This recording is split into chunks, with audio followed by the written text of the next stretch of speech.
অনেক কথা বলবার আছে আমার, তবে সবার আগে নিরঞ্জনের কথা বলতে হবে আমাকে। নিরঞ্জন আমার বন্ধুর নাম। আর কোনো নাম ছিল কি তার? আমি জানতাম না।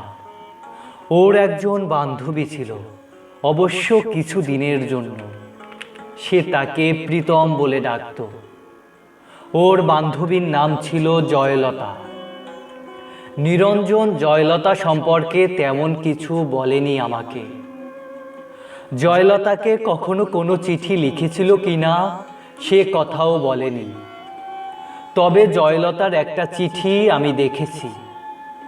চিঠিটা ছিল এরকম: প্রীতম, সময় গড়িয়ে যাচ্ছে, তুমি বলছো এখন দুঃসময়, কিন্তু আমি জানি সব সময়ই সুসময় যদি কেউ ব্যবহার করতে জানে তাকে। আমি বুঝি বেশি দিন নেই, যদি পারো এক্ষুনি তুলে নাও, নইলে অন্য পুরুষ ছিবড়ে খাবে আমাকে। নিরঞ্জন আমার ঘরে বসে সিগারেট টানতে টানতে চিঠিটা চুপ করে এগিয়ে দিয়ে বলেছিল, বিভু, চিঠিটা পড়ুন। আমি প্রথমে পড়তে চাইনি, পরে ওইটুকু পড়ে তার দিকে তাকিয়েছিলাম। না, ওই সিগারেটের ধোঁয়ায় আমি কোনো নারী প্রেম তাড়িত মানুষের ছায়া দেখিনি। ভয়াবহ নির্বিকার।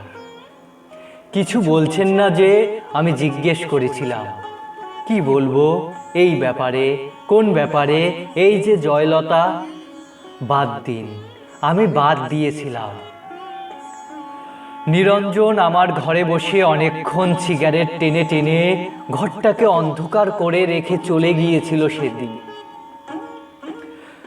জয়লতার সঙ্গে অন্য পুরুষের বিয়ে হয়েছিল। আমি জয়লতা এবং অন্য পুরুষটিকে দেখেছি বহুবার বিশ্ববিদ্যালয়ে।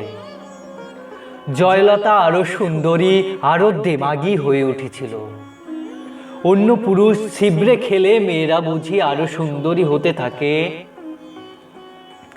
এ কথার সূত্রে সেদিন নিরঞ্জন আমাকে বলেছিল, আহ, মানুষকে এত ক্ষুদ্রার্থে নেবেন না।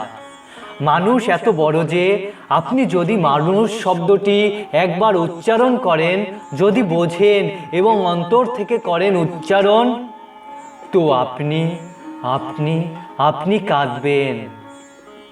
আমি মানুষের পক্ষে, আমি মানুষের সঙ্গে, আমি মানুষের জন্যে। হ্যাঁ, মানুষের মুক্তির জন্য নিরঞ্জন মিছিল করত।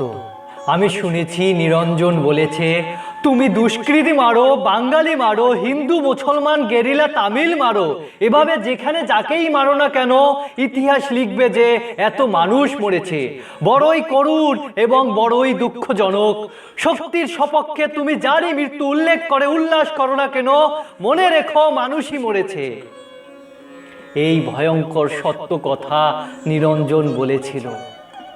মিছিলে হাত উঠিয়ে বলেছিল, এভাবে মানুষ মারা চলবে না, মানুষকে বাঁচতে দাও। নিরঞ্জন আমার বন্ধু। নিরঞ্জন বাঁচেনি। তার উদ্যত হাতে লেগেছিল মানুষের হাতে বানানো বন্দুকের গুলি। হ্যাঁ, বুকেও লেগেছিল, যেখান থেকে মানুষ শব্দটি বড় পবিত্রতায় বেরিয়ে আসতো। সে লাশ আমার বন্ধু নিরঞ্জনের লাশ। আমি দেখেছি রক্তাক্ত ছিন্ন ভিন্ন সে লাশ। মানুষই কাঁধে করে তাকে বয়ে এনেছিল মানুষের কাছে।